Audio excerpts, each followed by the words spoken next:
Pag si manggagawa negligence of duty, not wearing personal protective equipment, yung tinatawag ng PPE, the last line of defense, according to OSH standards. Marami na ngayon nag-stripping sa perimeter food truck. Nangingilo yung sumasakit yung ulo ko pag tinitingnan ko, pero kayo baliwala. Bakit?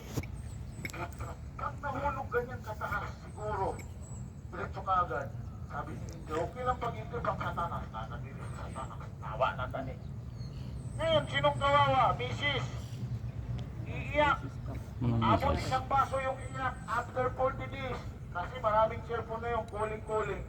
O, natani, nandun ba si kumpare? O, bilang tandoy dinito, pwede na. Tinood na, yan ang buhay ng construction industry. Kaya kayo, magligtas kayo ng sarili niyo. Bakit? Kayo yung exposed sa hazards. Exposed kayo sa loob ng 8 oras sa peligro.